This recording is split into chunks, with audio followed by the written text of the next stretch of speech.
I came home after a 26-hour nursing shift and found a second fridge in the kitchen. My son's wife said with a sneer, "That one's mine. From now on, buy your own food." She put labels with her name on everything I bought, forgetting they lived there without paying a single dollar in rent. So I prepared a surprise that made them wake up crying.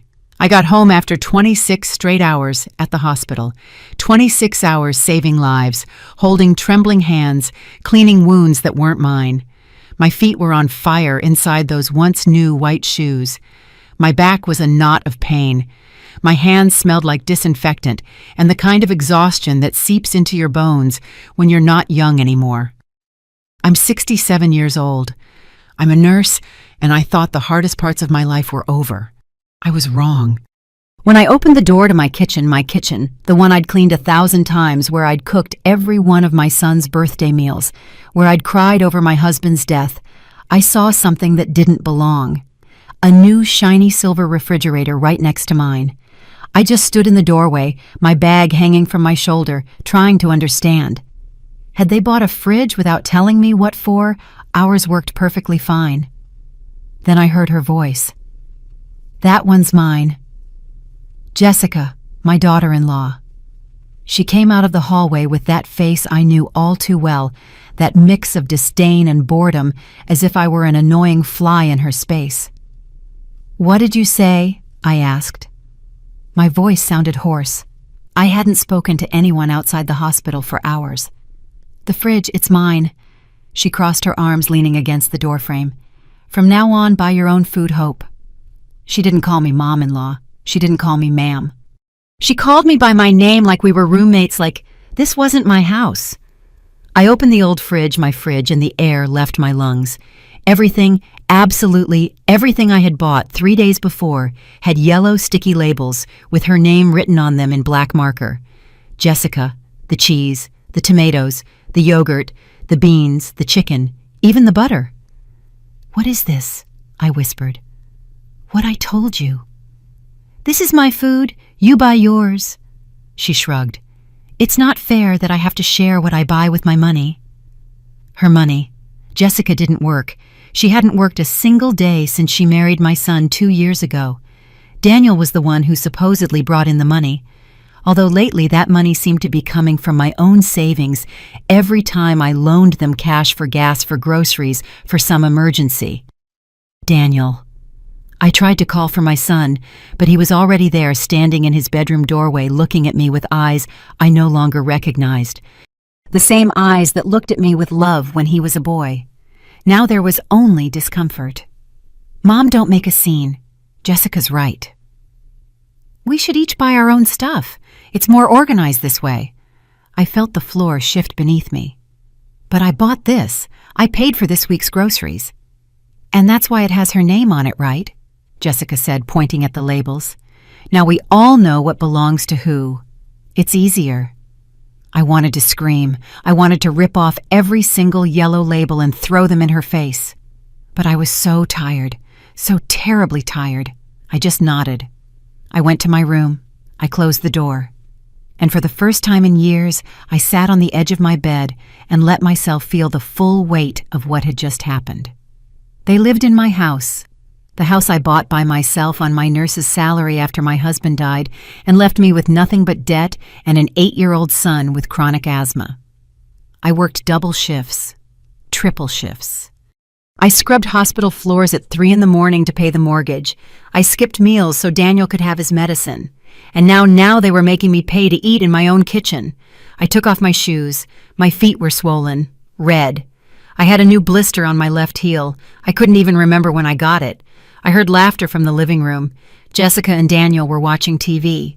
I heard the microwave beep, the smell of popcorn. Popcorn I couldn't eat because it had her name on it. I closed my eyes, and in that silence, in the darkness of my own room, something inside me began to change. I didn't know it yet, but that night, exhausted and humiliated, was the last night I would let them treat me like a stranger in my own home. Because sometimes silence isn't surrender. Sometimes it's just the calm before the storm. If this story is touching your heart, subscribe to the channel to follow me to the very end, because what comes next, nobody saw coming, not even me. But what I discovered a few days later would make those yellow labels seem like just the beginning of my ordeal. I thought the labels were rock bottom, that they couldn't sink any lower. How naive I was. 3 days later, I came back from another shift at the hospital. This time only 12 hours. But it had been 12 hours of hell. A little girl with severe burns. An old man who died while I held his hand because he had no family. I came home wanting nothing more than a hot cup of tea and silence. I went into the bathroom, and there they were. More yellow labels, on the shampoo, on the soap, on the toothpaste, even on the toilet paper. Jessica. I stood frozen, staring at my own toothbrush, the only object without a label, as if it were the last thing I had left in the world. I left the bathroom. I went to the kitchen. The pots had labels, the pans, the glasses, the plates. I opened the silverware drawer, even the forks, the damned forks.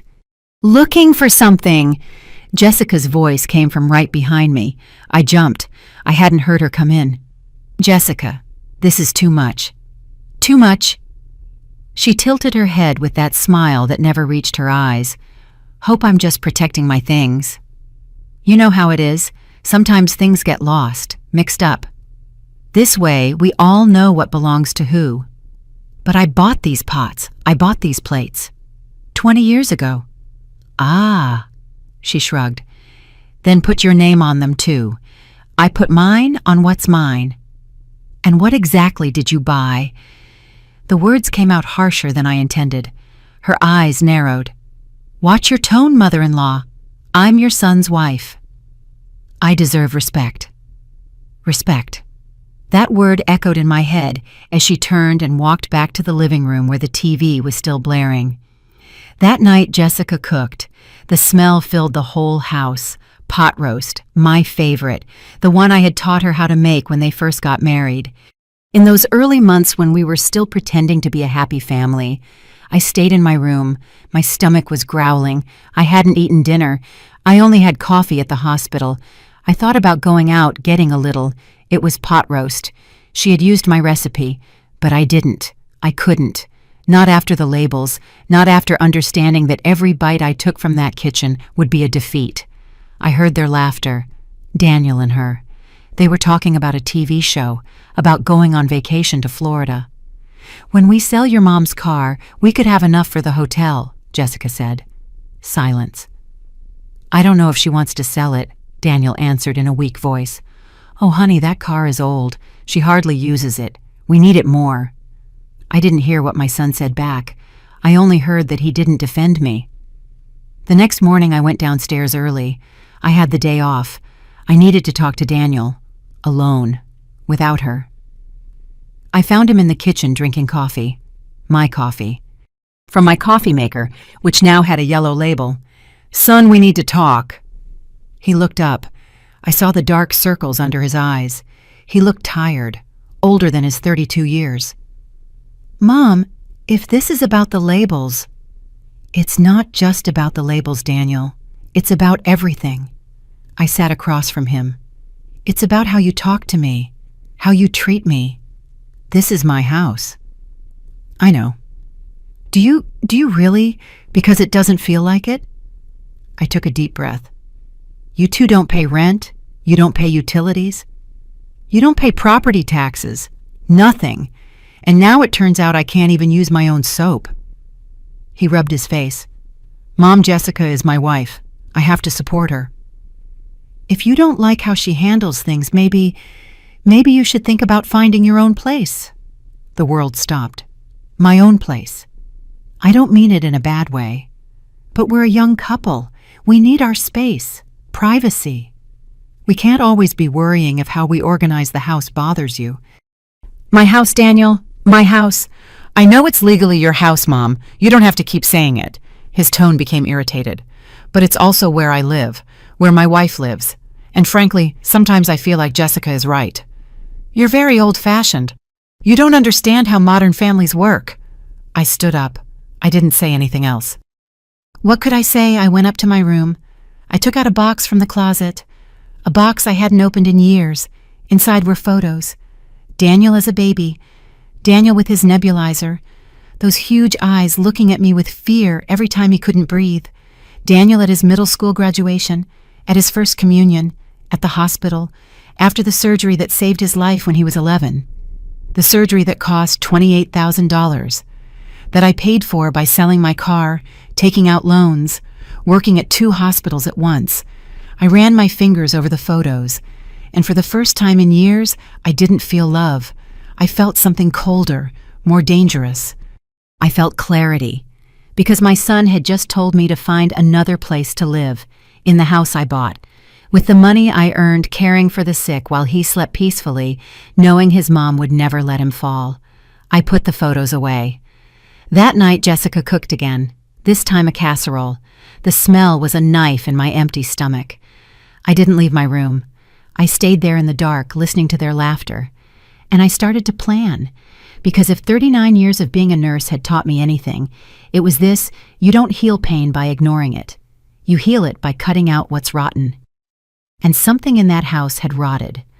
But what I found 2 days later hidden in my son's drawer would change everything forever. On Saturday, I decided to clean, not because the house needed it, but because I needed to do something with my hands. Something to make me feel like I still had control over some corner of my own life. Jessica and Daniel had gone out to look at some things for the apartment, they said. I didn't ask what apartment. I didn't ask anything anymore. I started with the living room, then the bathroom.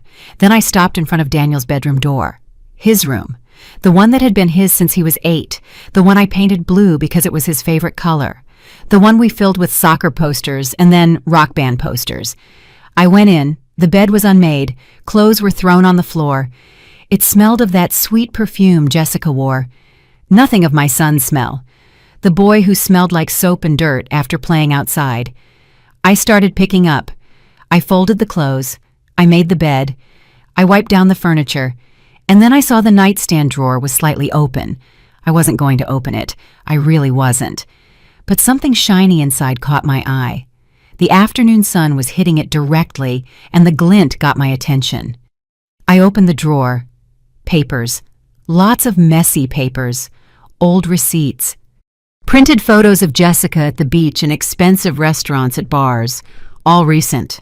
All taken while I was loaning them money for gas. I kept digging, not knowing exactly what I was looking for. And then I saw it. A manila envelope. Thick. With my name written on top in Daniel's handwriting. Mom, important documents. I took them out with trembling hands. Inside were the deeds to the house, the ones I kept in my room and my filing cabinet. How did they get in here? Underneath the deeds was another document. A promissory note, notarized, dated 2 years ago. Loan, $45,000. Debtor Daniel Miller. Creditor Hope Miller. Purpose initial investment for an imported auto parts business. I remembered everything. 2 years ago, Daniel came to me excited. He had a plan. A friend had proposed a business idea, importing car parts from overseas. He was going to be a millionaire. He just needed $45,000 to start. I had that money. I had saved it for 10 years. It was for my retirement, for when I couldn't work anymore. But he was my son, my only son. I'll pay you back in 6 months, Mom, with interest. You'll see. We signed it in front of a notary because he insisted. So you see I'm serious, he said. The business never worked out. The friend disappeared with part of the money. Daniel never spoke of the loan again. And I never asked him about it, because he was my son, and a mother doesn't charge for what she gives with love. Or does she? I kept looking through the envelope. There were more papers, bank statements, from 6 months ago, an account I didn't recognize, in Daniel's name, with regular deposits of $1,500, $2,000. Where was this money coming from if he supposedly wasn't working? And at the very bottom, a folded piece of paper. I unfolded it. It was a printout of text messages between Daniel and Jessica. Jessica. I already talked to the realtor. He says this house in this area is worth like $300,000. Daniel. That's a lot. Jessica. That's the point, honey. Your mom is old. She's not going to live forever. And when she's gone, who is she going to leave the house to? Daniel? Me. I'm an only child. Jessica, exactly. But why wait? Convince her to sell it. We'll tell her it's so she can move somewhere smaller, easier to manage. She keeps $100,000, we keep 200. And with that, we can start our real life, far away from here. Daniel. I don't know. She's going to be mad. Jessica. She'll get over it. Besides, what's she going to do? Kick us out? You're her son. She won't leave you on the street. We'll give her a few months of the special treatment. Soften her up, and that's it. Daniel's special treatment, LOL. Jessica. You'll see. In 2 months, she'll be begging us to help her sell. The date on the message, 3 months ago. The labels appeared 2 weeks after that conversation. I dropped the papers. I sat on my son's bed, and I started to shake. Not from fear, from rage. Pure boiling rage that rose from my stomach to my throat. They were pushing me out of my own house with a plan, step by step, humiliation by humiliation. And my son. My son knew. He had planned it.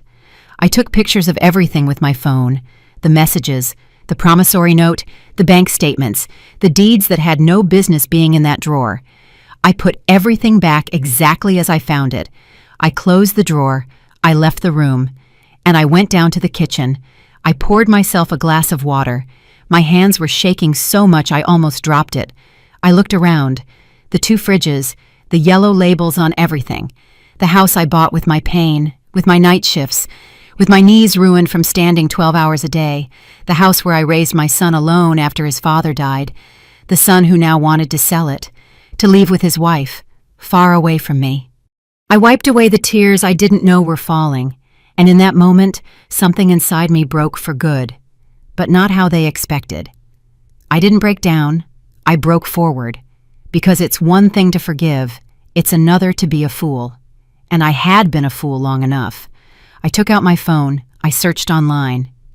Eviction lawyer Chicago. Several names popped up. I chose one, Mr. Ernest Miller, good reviews, office near downtown. I dialed. A secretary answered. Miller Law Firm, good afternoon.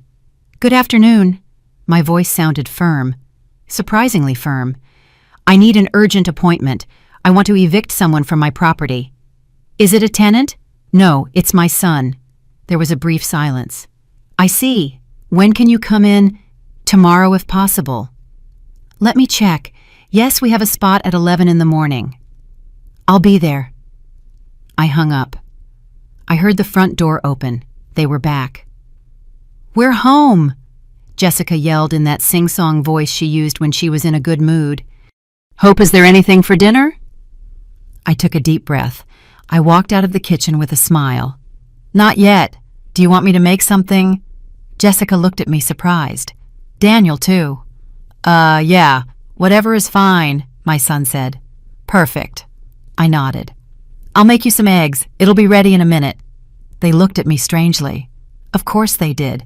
I had barely spoken to them for days, barely left my room. But now I was smiling, because now I knew something they didn't. Wars aren't won by the one who shouts the loudest. They're won by the one who strikes when the enemy lets their guard down. That night, I cooked them dinner. I set the table. I even washed the dishes. Jessica and Daniel exchanged confused glances. Are you okay, Mom? He asked. Very well, son. I just thought... You're right. I've been too tense. I'm sorry about that. Jessica smiled, a victorious smile. I'm glad you understand, Hope. In the end, we all want what's best for the family, right? Of course, I replied, looking her straight in the eye. What's best for the family? I went up to my room, closed the door, and for the first time in weeks, I slept soundly, because tomorrow the war would begin, and they didn't even know they had already lost. What the lawyer told me the next day was the beginning of the end for them. On Monday, at 11 o'clock sharp, I was sitting across from Mr. Ernest Miller. His office smelled of coffee and old paper. He had a huge bookshelf filled with legal codes. On the wall, his law degree hung next to a picture with the governor. He looked serious, but his eyes were kind. Tell me everything, Mrs. Miller. Take your time. And I told him. The labels, the messages, the loan, they never paid back the house in my name, everything. He took notes, nodding occasionally. When I finished, he took off his glasses and looked at me intently. Do you have proof of all this? I have pictures of the messages. I have the notarized promissory note for the loan. I have the deeds to the house. Everything is in my name. Do they pay rent? No. Nothing utilities. Not those either. I pay for everything. Electricity, water, gas, property tax, internet. Everything. He nodded slowly. Ma'am, legally, you have every right to evict them. It's your property. They have no lease agreement. They pay nothing. They are what we call occupants without title. He paused. But he's your son. Are you sure about this? I was quiet for a moment. Was I sure I thought about the yellow labels, the messages planning to sell my house, Daniel telling me to find another place? Yes, I replied. I'm sure. All right, I need you to sign a power of attorney. We'll start the legal process. It will take a few weeks, but we can speed things up if they don't cooperate. He opened a folder. We can also claim the loan. With interest, we'd be talking about, let me calculate, around $62,000. The figure made me dizzy. That much? Interest accumulates, ma'am. And your son signed a legal promissory note. That's money you can claim. I signed the papers. I paid the retainer fee for his services, $1,500 money I had saved for emergencies. This was an emergency. I left the office with a strange feeling in my chest, as if I had just jumped out of a plane without being sure the parachute would open, but there was no turning back. That same evening, I got home later than usual. I had stopped by the supermarket. I bought my own things, mine, the ones I would label if necessary. When I opened the door, I heard voices in the living room, many voices. I walked in and froze. Jessica's parents, Sebastian and Rachel, were sitting on my couch as if they owned the place. Ah, the mother-in-law has arrived, Rachel said with a smile that didn't reach her eyes. Good evening, I mumbled. Hope, come sit down, Jessica said, pointing to a chair, a single chair in my own living room while they occupied the couches. I sat. What else could I do? Look, mother-in-law. Sebastian began, a heavy-set man with a mustache and a booming voice. We've gathered here because we need to talk about something important as a family. As a family. Jessica told us about the situation. He continued. And we understand it's hard for you, but you have to be reasonable. Reasonable about what? I asked. About the space, Rachel chimed in. This house is big, yes, but 3 adults living together is complicated. The kids need their privacy. They're at an age where they want to start their own family, and you're in a different stage of life. I felt my blood boil. Another stage. Don't take it the wrong way, Sebastian said. We're just saying it might be better for everyone if you considered options. What options? Jessica leaned forward. There are some very nice retirement communities, Hope.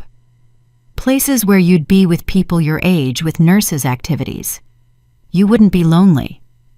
A nursing home, I said, my voice flat. It's not a nursing home, Daniel quickly added. They're like communities, and you don't have to go far. There's one here in the city just off the highway. We went to see it. It's nice. You went to see it, I repeated. Without me. An awkward silence. We wanted to surprise you, Jessica said. Look, we even took pictures. She showed me her phone. Pictures of a gray building with gardens, small rooms, elderly people in wheelchairs. I saw myself there in that place, waiting to die. And this house? I asked, my voice trembling. Well, Daniel scratched the back of his neck. Jessica and I would stay here. Eventually, maybe we'd sell it, get something smaller, but that would be later. Of course, I said. Later. The important thing is that you'd be well taken care of, Rachel insisted, and the kids could start their life for real. And who would pay for this community? I asked. More silence. Well, you have your pension from the hospital, Jessica said. And if you sell your car, you'd have enough for the first few months. We'll figure out the rest later. We'll see. My car, the one I bought 5 years ago, the only luxury I had given myself in decades. And if I sell the car, how would I get to work? I still work, in case you've forgotten. Oh, Hope, Rachel sighed. At your age, you should be thinking about retiring, enjoying life. I'm 67. Not 80, I retorted. But you work too much, Jessica said in a syrupy voice. You get tired, you get sick. Wouldn't it be better to rest? I looked at my son. He wasn't looking at me. He was looking at the floor. Is that what you want, Daniel, for me to leave? He looked up. I saw something in his eyes. Guilt, shame. Mom, we just want what's best for you. What's best for me? I stood up. Or what's best for you?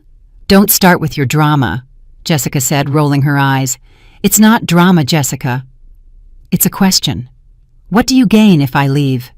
You gain, she exploded. You gain peace and quiet. You gain care. You gain not having to clean this huge house. This house that I bought. Oh, here we go. Always the same thing. My house, my house. Jessica stood up too. Yes, it's your house. But it's also where your son lives. Or what are you going to kick him out? Jessica, calm down, Sebastian said. I won't calm down. I'm sick of this situation. She turned to me. Ever since I came to this house, I've tried to get along with you. But you only know how to play the victim. Everything has to be your way. Well, not anymore, Hope. You're not the only one living here anymore. And if you can't accept that, then yes, maybe you should find another place. The silence that followed was thick. I looked at Daniel. Do you think the same? He rubbed his face. Mom, I think Jessica has a point. You can't keep controlling everything. This house, yes, you bought it. But it's my home too. And if I want to live here with my wife, that's my decision. Your decision. I felt something break in my chest. And what am I? An inconvenience. Nobody said that. Rachel intervened. You don't have to say it, I murmured. I turned and walked up the stairs. Behind me, I heard Jessica. Oh, now she's mad. She'll be over it by tomorrow. And laughter, soft laughter, as if none of this mattered. I went into my room. I locked the door. And this time I did cry. I cried like I hadn't cried in years. I cried for the son I raised, for the sleepless nights when he had a fever, for the 3 jobs I worked to pay for his school, for every dollar I saved, thinking about his future. I cried until there were no tears left. And when I was done, I washed my face. I looked in the mirror. My eyes were red, swollen, deep, dark circles. But I also had something new in my gaze.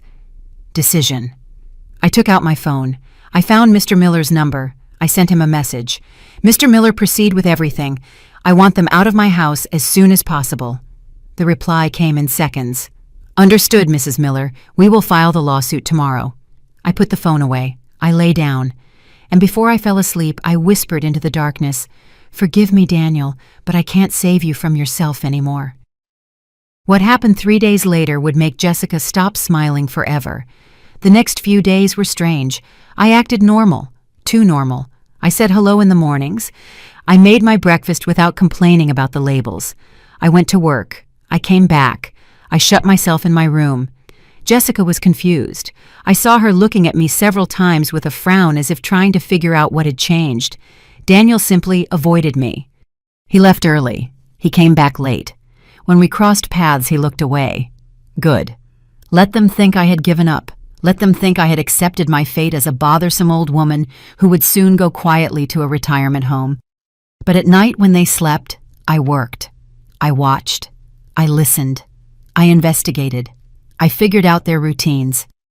Jessica got up at noon. She took a shower in my master bathroom, which now had a lock on the outside, and she went out, sometimes to the hair salon, sometimes for coffee with friends. She came back with shopping bags. Zara, Bershka, brands I could never afford for myself. Daniel left early, supposedly to look for a job, but he came back smelling of beer, of cigarettes, with red eyes. One Tuesday night while they were watching a movie in the living room, I went into their room again. This time, I knew exactly what I was looking for. I checked the pillowcase drawer. I went through the clothes. Nothing. I looked under the bed. Shoe boxes. I opened them one by one. In the third one, I found what I needed. Bank statements, updated to last month. Regular deposits of $1,800 every 15 days. Where was it coming from? I kept looking. There were receipts from bars, from expensive restaurants, one from the Marriott Hotel. A hotel. Why did they need a hotel if they lived here? And then I saw a sealed envelope. I opened it. Inside was a brochure from a real estate agency. Pre-sale apartments, a fancy neighborhood, starting at $280,000. One of the apartments was circled in red marker. A 3-bedroom, $320,000. On the last page in Jessica's handwriting, with the sale of the old lady's house, $300K approx, minus $80K for her. We're left with $2.2 million, plus a bank loan of $1 million, so $3.2 million. Perfect. $80,000 for me, from my $300,000 house. The math of my own betrayal, written in red marker. I took pictures of everything. The bank statements, the brochure, the hotel receipts. I put everything back exactly where it was. I left the room. They were still in the living room. I heard Jessica laughing at something in the movie. I went up to my room. I downloaded the photos to my laptop. I backed them up to the cloud. And then I did something I never thought I would do. I wrote to Patricia. Patricia was my colleague at the hospital. We had worked together for 15 years. She had known Daniel since he was a child. She had watched him grow up. Patty, I need a favor. Do you know anyone who can investigate where some bank deposits are coming from? She replied in minutes. My cousin is an accountant. He works for the IRS. What do you need? I need to know if my son is declaring that income and where it's coming from. Send me the details. I'll let you know tomorrow. I sent her pictures of the bank statements. The next morning, Patricia called me during my break at the hospital. Hope your son is in trouble. What did you find? Those deposits are coming from a shell company, one that's used for fraudulent invoicing. It's tax fraud. If the IRS finds out, he's going to face a massive fine, maybe even jail time. My blood ran cold. Jail? This is serious hope. Your son is receiving dirty money. Someone is using him to launder money or evade taxes. And he's the one who's going to pay if this blows up. How do you know he knows? Because he signs the receipts. He has an account where the money goes. He can't claim he didn't know. I hung up trembling. My son. My son was involved in something illegal. That night I came home determined to talk to him, alone. But when I walked in, I heard agitated voices from the kitchen. I told you you had to be more discreet. Daniel's voice sounded desperate. Don't talk to me like that, Jessica retorted. It's not my fault your mom is so nosy. What happened? Daniel asked. Nothing. It's just... I saw her looking at my phone the other day. I'm sure of it. When I went to the bathroom, my phone was in a different position. You're paranoid. I'm not paranoid. That old woman knows something. I can feel it. Silence. What could she know? Daniel asked, but his voice sounded nervous. I don't know, but we need to speed things up. Talk to her. Convince her to sell the house now, or to sign it over to you. Something. The longer this takes, the riskier it gets. I can't push her anymore. She's already mad. We'll find a way. Jessica's voice turned cold. Because if this falls through, Daniel, I'm leaving. I didn't come here to live with your mom forever. I came because you promised me a life and apartment trips, and so far, all I have are labels in a kitchen that isn't even mine. I love you, Jess. You know that. Love doesn't pay the bills. Money does. I backed away from the door before they could see me. I went up to my room, my heart racing. I had all the pieces now. The illegal money, the plans to sell the house, the pressure for me to leave. It was all connected. I took out my laptop. I opened a new document, and I started writing a timeline, with dates, with evidence, with photos. Every humiliation, every lie, every yellow label. I spent the whole night doing that, organizing my defense like it was a case at the hospital, systematizing the pain. At dawn, I printed everything out, 3 copies, one for the lawyer, one for me, one for, well, I'd see what for. I showered, I got dressed, I made coffee. When I went down to the kitchen, Daniel was already there. He looked terrible, sunken eyes, unshaven. Good morning, I said calmly. He looked at me, surprised. Good morning, Mom. I made my breakfast. Toast, black coffee, fruit. He kept staring at me. Are you okay? He finally asked. I looked him in the eye. Very well, son. Why? I don't know. You look different. I smiled. I slept well, that's all. A lie. I hadn't slept at all, but he didn't need to know that. I finished my breakfast. I washed my plate. I gathered my things. I'm off to the hospital. I'll be back tonight. Mom, he stopped me before I left. About the other day, about the retirement home. You don't have to decide now. I know, I replied. Don't worry. And I left. In the car before starting the engine, I called Mr. Miller. Mr. Miller, it's Hope. I have more information. I think my son is involved in something illegal. I have proof. Come to the office. Today, if you can. I'm on my way. I hung up. I started the car, and as I drove through the streets of Chicago with the morning sun on my face, I felt something I hadn't felt in months. Power. Because I was no longer the foolish old woman who put up with everything for love. Now I was the lioness protecting what was hers, and no one was going to drive this lioness out of her den. But what was about to happen would not only get them out of my house, it would make them kneel before me. On Thursday, I returned from a 14-hour shift. It had been brutal. 2 code blues, a patient who didn't make it, a family crying in my arms asking me why God had taken her. I didn't have answers. I never did. I came home dragging my feet. Everything hurt, my back, my knees, even my soul. All I wanted was a hot bath and to sleep. I opened the door. The smell hit me first. Food, roast chicken, potatoes, that smell that makes you salivate instantly. I walked into the kitchen, and I stood frozen. My fridge was open. Empty. Completely empty. On the floor next to the trash can were my things. The yogurt I had bought 2 days ago, the ham, the cheese, the tomatoes, the tortillas, all thrown into a black bag. What? I whispered. Oh, you're back. Jessica walked into the kitchen, wiping her hands on a napkin. She was wearing a new blouse, very expensive. I could see it from the tag still hanging from the collar. I had to throw out your food. You did what? It was spoiled, she said with a shrug. It smelled horrible. It was contaminating my fridge. You know how it is. When things get mixed up, everything ends up smelling bad. That food was fine. I bought it 2 days ago. Well, I smelled it and it was rotten. She looked at me with those cold eyes. Besides Hope, I already told you. If you want to store food, buy your own fridge, like I did. I looked at the trash bag. There it was, my week's worth of groceries. $20 thrown in the trash. Something inside me snapped. It wasn't dramatic. It wasn't explosive. It was silent. Like when a rope that's been stretched too tight finally breaks. It just snapped. Where's Daniel? I asked in a hollow voice. In the living room. Why? I didn't answer. I walked to the living room. My son was sprawled on the couch looking at his phone, beer in hand. The third empty bottle was on the coffee table. Daniel. He looked up. What's up, Mom? Your wife threw my food in the trash. Oh yeah, she told me. It was spoiled. It wasn't spoiled. Mom. He sighed as if I were a bratty child. If Jessica says it was bad, it was bad. She knows about these things. She knows. I felt my voice break.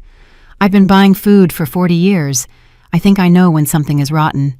Just drop it. He stood up, stumbling a little. He was drunk. I'm tired of your drama. My drama? The words came out like knives. My drama, Daniel. She threw out $20 worth of food. $20 that I earned working while you sit here drinking beer that I paid for. You didn't pay for this beer. Jessica bought it. With what money, Daniel? With what money does Jessica buy things if she doesn't work? That's not your problem. Of course it's my problem. You live in my house, eat my food, use my utilities. That's enough, he yelled. For the first time in years, my son yelled at me. I'm sick of it. Sick of everything having to be about you. Your house, your food, your money. We get it. You did everything.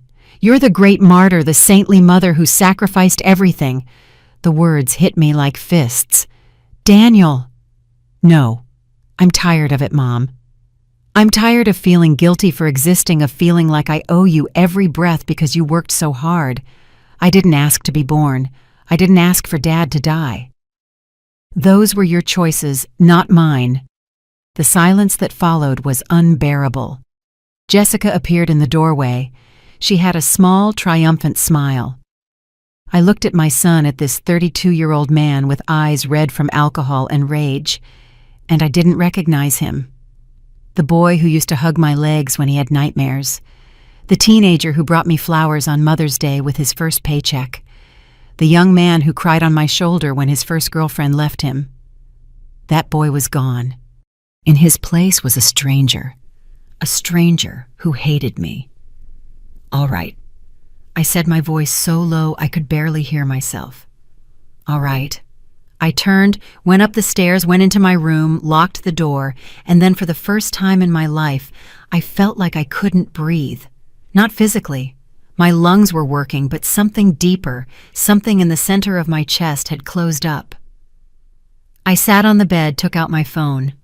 With trembling hands, I dialed my sister Lucy. She lived in another state. We didn't see each other much, but we had always been there for each other. Hope, what's wrong? She answered, concerned. It was 10 at night. And then I broke down. I told her everything. Between sobs, between hiccups, the labels, the messages, the loan, the food in the trash. Daniel's words. She didn't interrupt. She just listened. When I finished, there was silence. Hope, she finally said in a serious voice. You have to get him out of your house. He's my son. He's ungrateful. Then her voice was hard. And that woman is a snake. They're going to leave you with nothing, and when they do, they'll leave. And you'll be left alone without a house, without money, without anything. But there are no buts, sister. I know you love him, but love can't be that blind. Sometimes loving someone means letting them fall. It's the only thing that wakes them up. I cried harder. I can't do that to him. Then prepare to lose everything, because that's what's going to happen. She hung up. I stayed there alone in the dark with the phone in my hand, and for the first time I had a terrible thought. I thought, what if I'm the one who leaves? What if I leave them the house and go? It would be easier, less painful. I could rent a small room, work until I retire, die peacefully knowing I didn't break up my family. But then I remembered something. I remembered the day I bought this house. Daniel was 12. We had been renting a horrible apartment in a dangerous neighborhood for 2 years, but I had saved dollar by dollar for 5 years. The day I signed the deeds, I came home crying with happiness. My son, I told him, we have a house, a real house. No one can take it from us. He hugged me. He smelled like kids' soap and dreams. No one, Mom. Not even if we don't pay rent. No one, because it's ours, yours and mine. I opened my eyes. Yours and mine. Not Jessica's. Not her parents'. Not anyone else's. Mine. I got up. I dried my tears. I opened my dresser drawer. I took out the folder where I had all the evidence, the photos, the documents, and I took out something else. The original deeds to the house. The ones I had retrieved from Daniel's room and kept in mine. I opened them. There was my name, Hope Miller, owner. I ran my fingers over the letters. 40 years of work, 40 years of pain, 40 years of sacrifice. It was all on this paper. And no one was going to take it from me. I took my phone. I found my chat with Mr. Miller. I wrote, Mr. Miller, I need to see you tomorrow. Urgent. We're going to accelerate everything. What happened, Mrs. Miller? I'm not waiting anymore. I want them out of my house by next week. Understood. First thing tomorrow. I'll prepare the documents. I put the phone away. I lay down. And this time, I didn't cry, because the tears were gone. In their place was something harder, colder, determination. My son thought I was weak. that I was going to give up.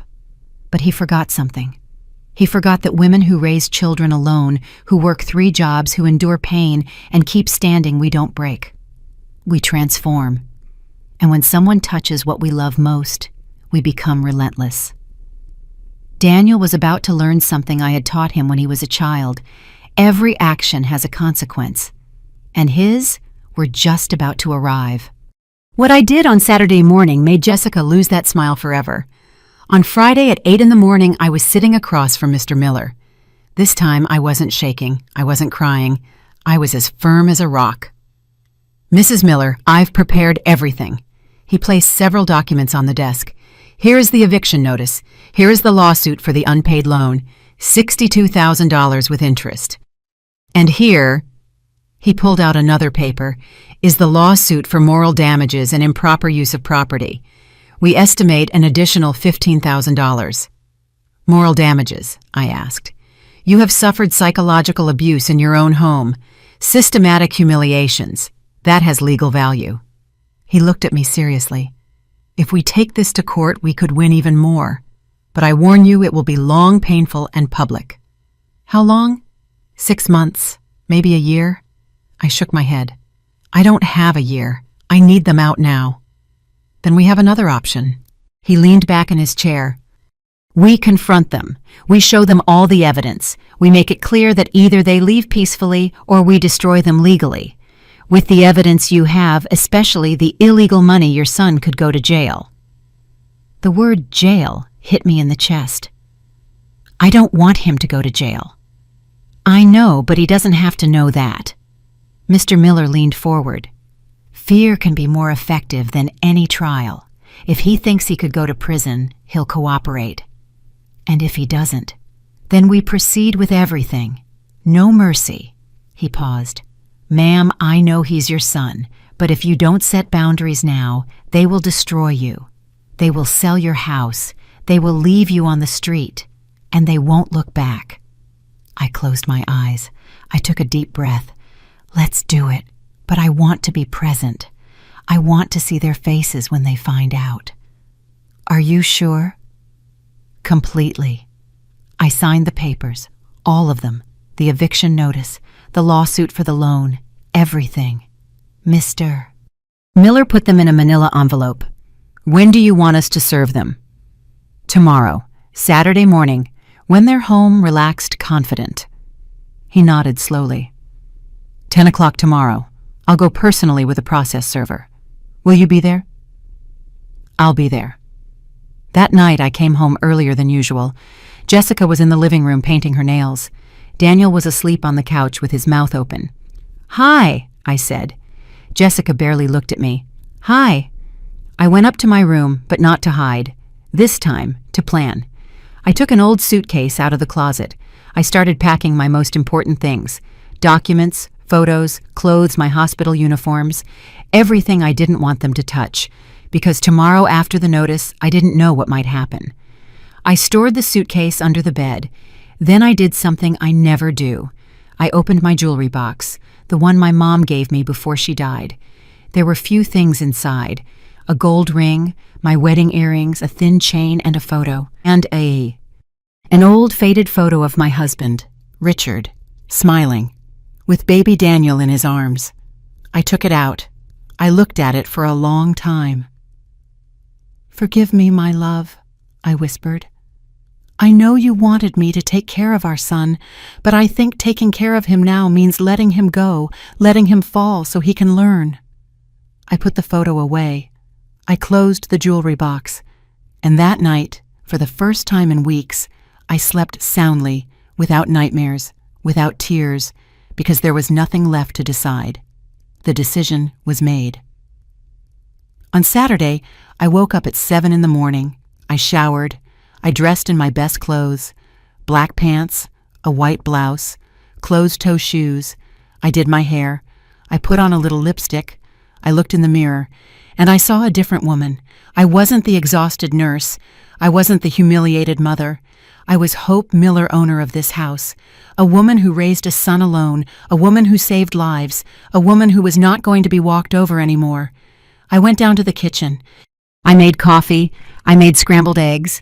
I warmed up tortillas. Daniel came down with swollen eyes. "What are you doing?" he asked, surprised. "Making breakfast. Want some—" "Yeah." I served him. He ate in silence, looking at me out of the corner of his eye. Jessica came down half an hour later. She was wearing a pink silk robe, clean face. Without makeup, she looked younger, almost vulnerable. "Good morning," I said. "Good morning," she replied suspiciously. "What are we celebrating?" "Nothing. I just felt like making a nice breakfast." I served her too. "Sit down." She sat but didn't touch the food. "What do you want, Hope?" "Want nothing. Can I make you breakfast?" "You can, but it's weird. You've barely spoken to us for weeks, and now this." I smiled. "Maybe I'm just tired of fighting." Daniel and Jessica exchanged glances. At 9:30, my phone rang. It was Mr. Miller. "Ma'am, we're arriving." "Perfect. I'll open the door." I hung up. "Who was that?" Daniel asked. "No one important." I stood up. "I'll get the door. I'm expecting a delivery." I went to the door. I opened it. There they were, Mr. Miller in his gray suit and a younger man with a briefcase, the process server. "Good morning, Mrs. Miller." "Good morning. Please come in." They entered. Daniel came out of the kitchen. "Who are you?" he asked. The lawyer spoke in a clear, professional voice. "Good morning. I am Ernest Miller, an attorney. I am here to serve Daniel Miller and Jessica Miller with a legal complaint filed by Mrs. Hope Miller." The silence that followed was absolute. Jessica appeared in the kitchen doorway. "A lawsuit. What are you talking about?" The process server took the documents from his briefcase. "Daniel Miller, you are hereby served with 1. Immediate eviction from the property located at 847 Juarez Avenue. 2. A lawsuit for default on a loan documented before a notary public total amount due $62,000. 3. A lawsuit for moral damages and improper use of private property, estimated amount $15,000. Daniel turned pale. "Mom, what is this?" "This," I said in a firm voice, "is the end." Jessica snatched the papers from the process server's hands. "This is insane. You can't sue us. We're your family." "Family." I repeated the word as if it were poison. "The family that put labels on my own food. The family that planned to sell my house from under me. The family that threw $20 worth of my food in the trash." "Mom, wait." Daniel took a step toward me. "We can talk. You don't have to do this. There's nothing left to talk about, Daniel. You had months to talk. You had 1,000 chances to treat me like your mother, and you chose to treat me like trash." "That's not true. I love you. You love me." The laugh that escaped me was bitter. "You loved me so much you told your wife to convince me to sell my house. You loved me so much you told me to find another place to live. You loved me so much you screamed that you didn't ask to be born."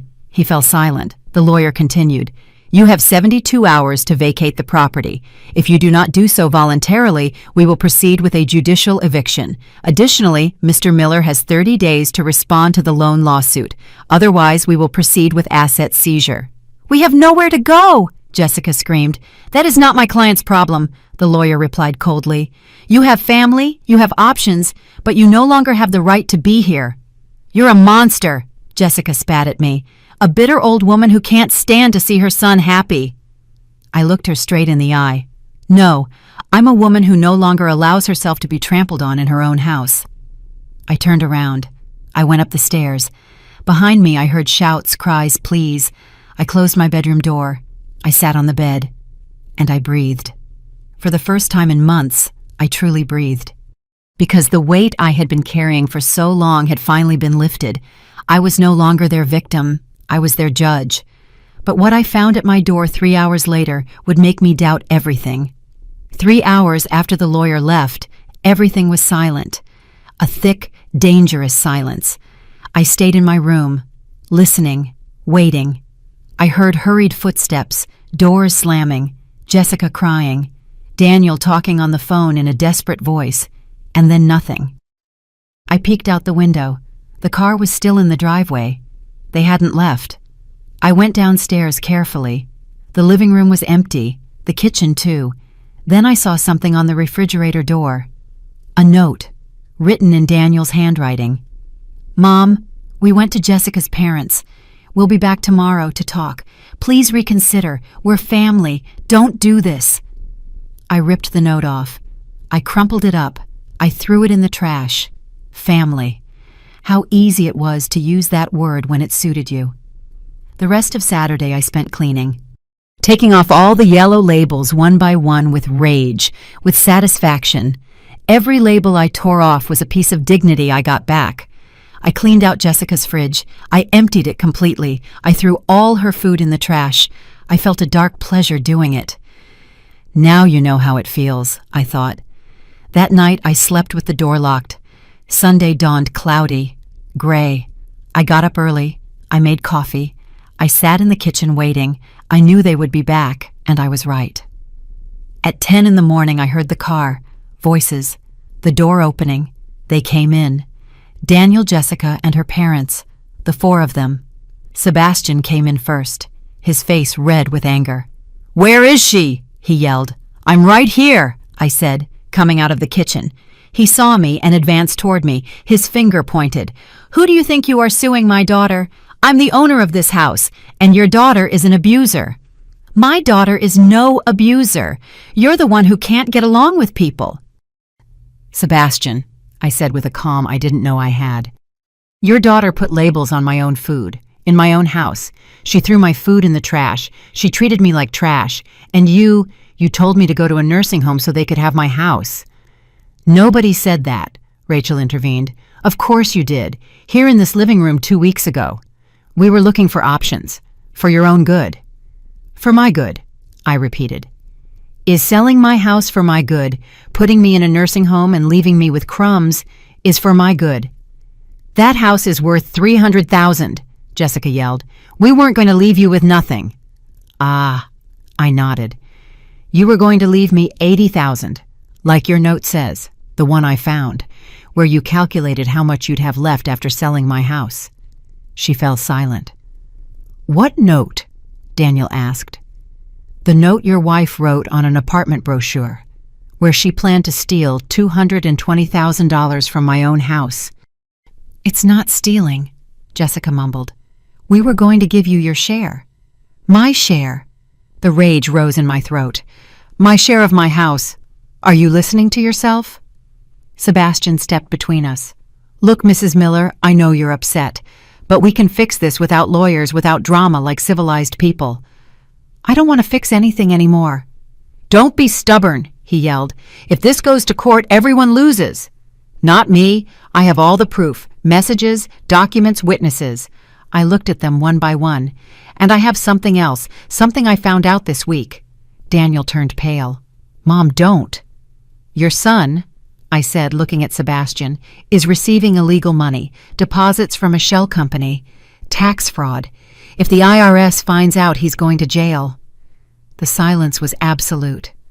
"That's a lie," Jessica said, but her voice was trembling. "It's not a lie. I have the bank statements. An accountant has already reviewed them. And if this goes to trial, that information will come out." Daniel collapsed onto the couch. "Mom, I didn't know. A friend offered me that job. I was just signing invoices. I didn't know it was illegal." "But you signed? And you received the money? And you spent it?" My voice was ice. "On hotels, on expensive restaurants, on clothes for your wife, while you told me you didn't have money to pay the light bill." "Stop it!" Jessica screamed. "Stop playing the victim. You're the one destroying this family." "I didn't destroy anything. You did, label by label, humiliation by humiliation." "They were just labels. It's not that big of a deal." "They weren't just labels," I yelled for the first time, and my voice echoed through the house. "They were a message that I didn't matter anymore, that in my own house I was a stranger, that everything I built, everything I worked for, everything I sacrificed was worth nothing." The silence that followed was deafening. "You have until Tuesday to get out of my house," I said in a firm voice. "If you don't, the police are coming, the sheriff, and they'll remove you by force, with all your things on the street, for the neighbors to see." Mom, please. Daniel knelt before me, tears rolling down his cheeks. Please don't do this. I'm your son, your only son. Something in my chest broke seeing him like that, but I didn't back down. Precisely because you're my son, Daniel, because I love you, I have to do this. I knelt down to his level. I spent your whole life saving you. From your illnesses, from your debts, from your mistakes, and all I managed to do was make you believe there would always be someone to clean up your messes. That's not true. Yes, it is, and you know it. I wiped a tear from his cheek. You're 32 years old. You don't work. You live off handouts. Your wife doesn't work, and you were planning to sell my house to continue living without responsibilities. What kind of life is that? The one we could have? No, the one I allowed you to have. But that's over. I stood up. It's time for you to grow up, son. And if that means losing you, I accept it. You're a monster, Jessica screamed. No, I'm a mother who will no longer allow herself to be used. Sebastian took a step forward. This isn't over. We're going to hire a lawyer. We're going to fight. Perfect, I replied. My lawyer is waiting for you, but I'm warning you. Every day you spend here after Tuesday, I'm going to sue you for damages, $100 a day, plus the $62,000 from the loan, plus the $15,000 for moral damages. Do the math. You have no heart, Rachel whispered. I did, but you broke it into pieces. Now all I have is dignity, and that you won't take from me. I turned and went upstairs. Behind me, I heard crying, shouting curses. I closed my bedroom door. I sat on the bed, and the tears I had been holding back finally came. Not of sadness, but of liberation. Because finally, I was free. But what happened on Monday night would change everything, and it would make me see my son in a new light. Monday was the longest day of my life. I went to the hospital early, a 12-hour shift. I needed to be away. I needed air. My colleagues noticed something was wrong. Patricia took me to the cafeteria during our break. Hope you look terrible. What happened? I did what you said. I sued them. I'm kicking them out of my house. She hugged me. You did the right thing. Then why do I feel so bad? Because he's your son. And even though he hurt you, he's still your son. She squeezed my hands. But remember, sometimes letting someone fall is the only way for them to learn to stand up on their own. I got home at 8 p.m. Daniel's car wasn't there. I opened the door with my heart racing. The house was silent, but something was different. I went into the living room. Boxes everywhere. Folded clothes. Folded. Objects wrapped in newspaper. They were packing. I went upstairs. The door to Daniel's room was open. Jessica was there packing clothes into a suitcase. She saw me and stopped. Happy? She said in a dry voice. We're leaving. Is that what you wanted? I wanted respect. It wasn't too much to ask. Respect. She let out a bitter laugh. You know what? You're right. We're leaving.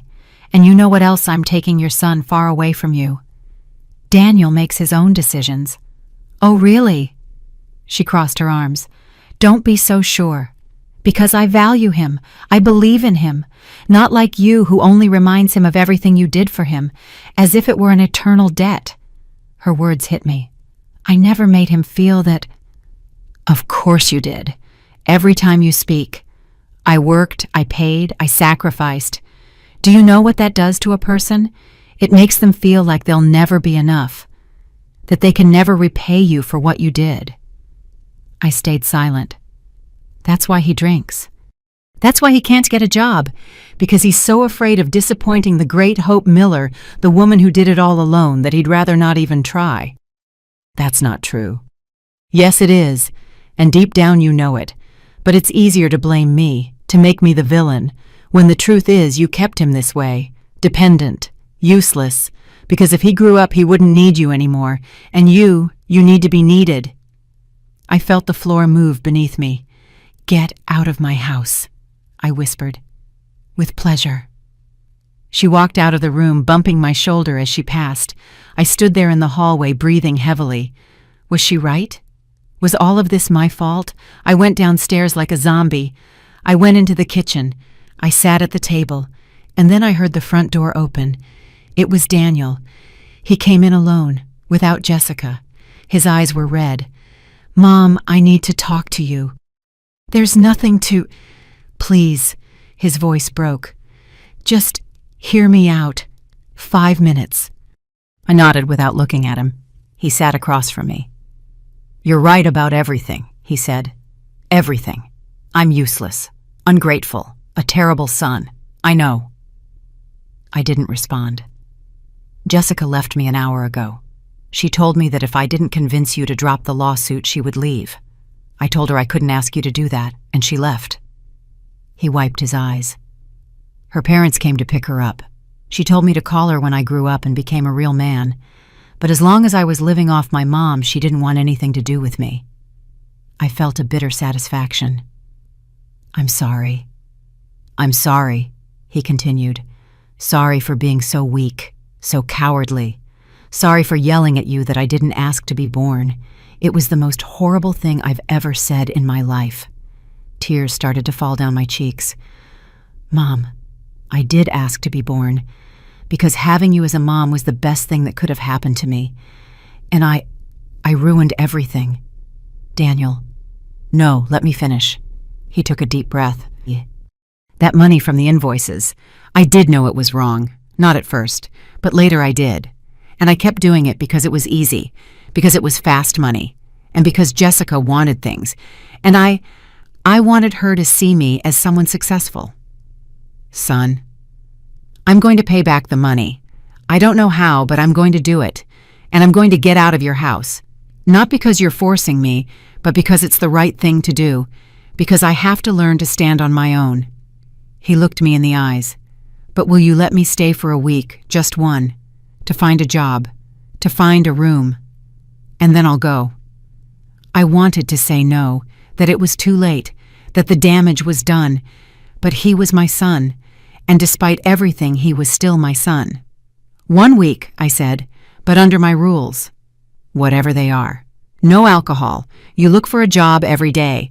You pay me something for the room, even if it's just $50, and you go to therapy." "Therapy?" "Yes, because Jessica was right about one thing. You and I have things to work out, and we can't do it alone." He was silent for a moment. "Okay, I'll do it. And about the loan." I took out my phone. I called Mr. Miller. "Mr. Miller, it's Hope.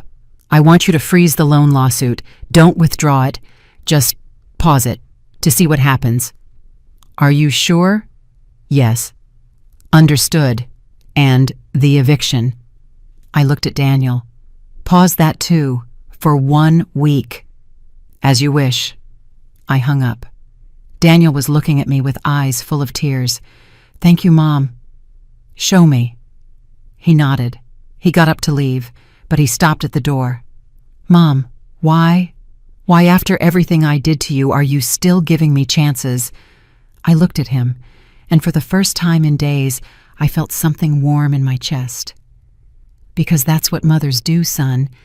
Not because it's easy, not because it's fair, but because love, true love, doesn't give up. But it also doesn't let itself be walked over. And that's the difference you have to learn." He stood there in the doorway. And for the first time in years, I saw something in his eyes that I had lost. I saw the boy I knew, the boy who hugged me when he was scared, the boy who promised to take care of me when he grew up. That boy was still there, buried under layers of mistakes and lies. But he was there, and for the first time I had hope.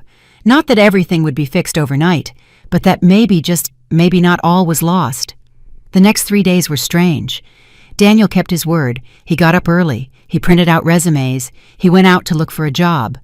I watched him from a distance, and slowly, very slowly, we started talking. Not about the labels, not about Jessica, not about the past. We just talked, like we hadn't in years. On Thursday, he came home with good news. "Mom, I got a job at a hardware store. It's not much, but it's a start." I felt proud, genuinely proud. "That's great, son." That night we cooked together. I made rice. He prepared the chicken, like when he was a teenager and helped me in the kitchen. And while we were eating, he told me something that broke my heart. "Mom, I found a room, downtown.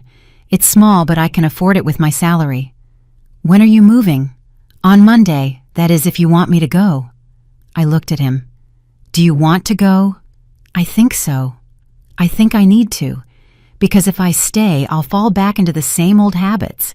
I need to learn to live alone, to pay for my things, to be responsible. I nodded, even though something inside me was breaking. All right. Can I come visit you on Sundays? Always. This is still your house, but now on different terms. He smiled. A sad but real smile. Thanks, Mom. And in that moment, I knew I had done the right thing, that letting him fall had been the only way for him to learn to fly. But what happened on Sunday, the day before he left, was the real closure we both needed. Sunday dawned with a bright sun. Daniel got up early. I heard him in the kitchen making coffee. I went downstairs. He was there looking out the window. Good morning, I said. He turned around. He had something in his hand. An envelope. Good morning, Mom. I need to give you this. He handed me the envelope. I opened it. Inside was money. $120 bills. I counted quickly. $300. What's this? It's what I owe you for this week. $100 for rent and $200 as the first payment on my debt. Daniel, you don't have to. Yes, I do. His voice was firm. I owe you $62,000 right, with interest. Well, I'm going to pay you back. I don't know how long it will take me, maybe years, but I'm going to do it. I felt a lump in my throat. Son. And I also want to give you this. He took a folded paper out of his pocket. It's a payment plan. I made it with an accountant I met. I can pay you $300 a month. In 18 years, I'll be paid up. 18 years. I looked at the paper. It was all calculated. Date by date, payment by payment. Daniel, you're 32. In 18 years, you'll be 50. I know, but it's my responsibility, and I'm going to honor it. He paused. Because that's what you taught me. That debts are paid, that promises are kept. And I broke a lot of promises, Mom, but I'm not going to break this one. Tears streamed down my cheeks. I hugged him, and he hugged me back. Like when he was a child, like when he was scared, like when he needed me. Only now it was different. Now he didn't need me to save him. He was hugging me because he loved me, and that changed everything. That afternoon, I helped him pack his last things. While we were folding clothes, he said, "You know, Jessica texted me yesterday." I looked up. What did she want? She asked if you had dropped the lawsuit. I told her no, that you were right, that I had been an idiot. He smiled bitterly. She called me a loser, said I would never amount to anything, and that she hoped I would rot in my mom's house forever. I'm sorry, son. Don't be. He looked at me. Because she was right about one thing. I was a loser, but I don't want to be one anymore, and if I have to lose her to stop being one, then so be it. I sat on the bed.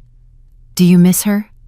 Sometimes, but more than her, I miss who I thought I was when I was with her. He closed the suitcase. I thought I was important, successful, but it was a lie. It was all money that wasn't mine, a house that wasn't mine, a life that wasn't mine.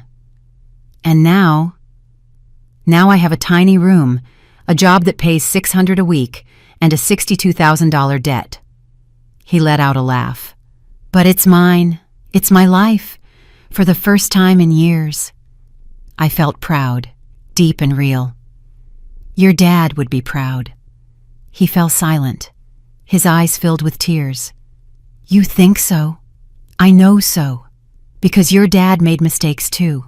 A lot of them. But he always got back up. He always tried. Always. And that's what you're doing.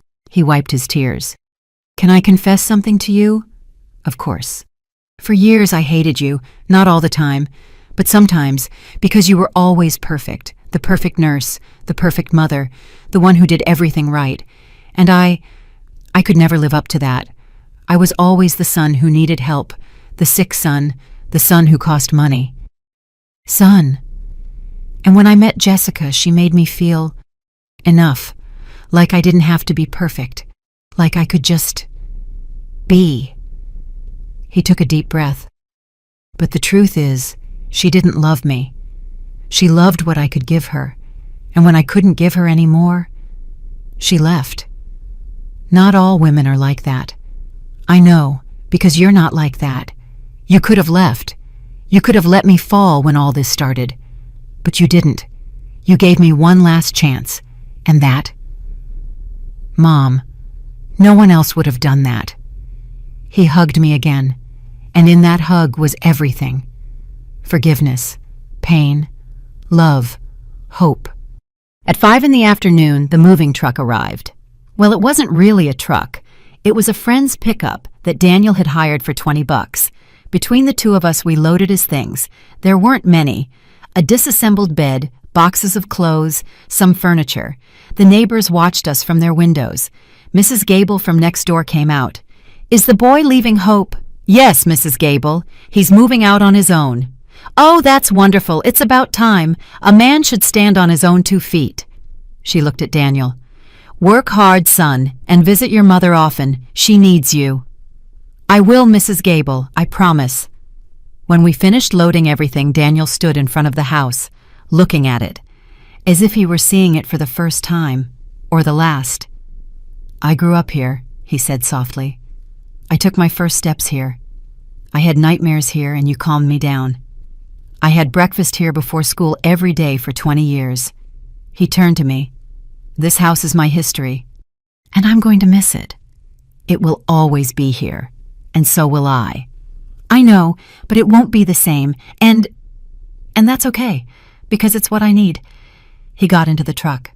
"See you on Sunday. Okay for lunch?" "I'll be waiting. I'll make your favorite. Pot roast. Whatever you want." He smiled. He closed the truck door, and he left. I stood there, on the sidewalk, watching him drive away. And when the truck turned the corner and disappeared, something inside me let go. I cried. But not from sadness, from relief. Because finally, I had let my son go. Not because I didn't love him, but because loving him meant letting him grow. Even if it hurt. Even if it left me alone. 6 months later. I'm sitting in my living room. My house is quiet. But it's no longer a heavy silence. It's a peaceful silence. Daniel comes every Sunday, as promised. Sometimes he brings food. Sometimes we cook together. He tells me about his work, his colleagues, about how he's saving money. He's already paid me $2,000 of his debt. Small payments, but consistent. Last week he told me something that filled my heart. "Mom, I met someone. Her name is Laura. She works at the bakery on the corner of my block.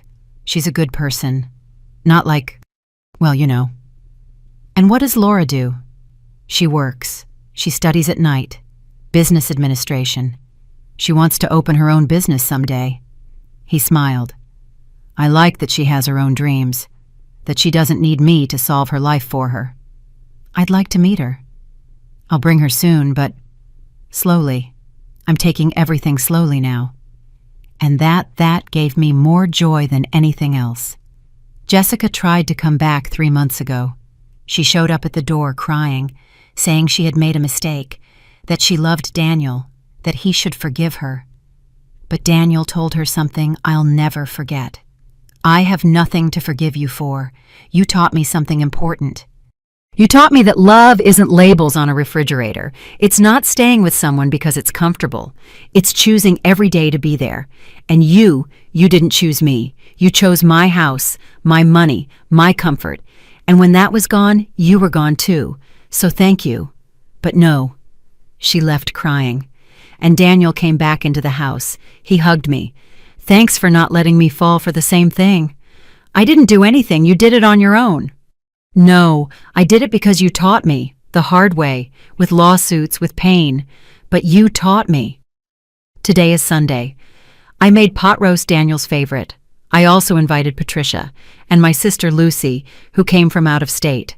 Daniel arrived with Laura, a pretty girl with warm eyes and a shy smile. "Mom, this is Laura."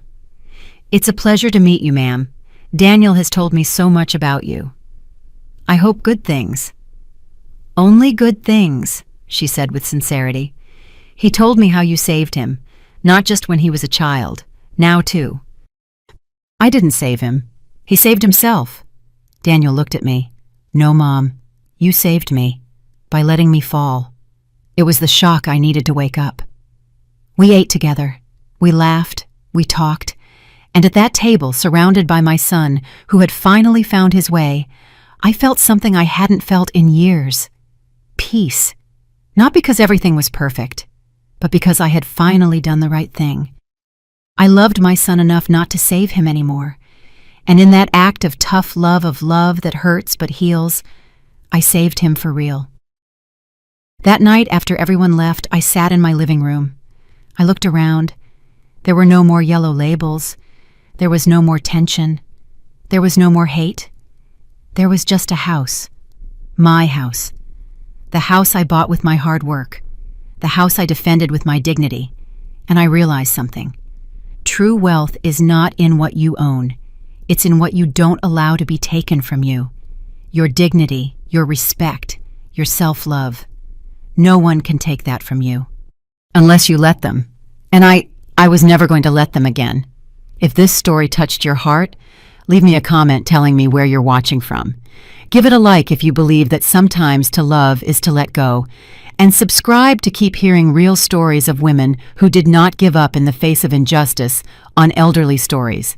Because true strength is not in enduring everything. It is in knowing when to say, enough is enough. And getting up again and again and again until your dignity is yours once more. The end.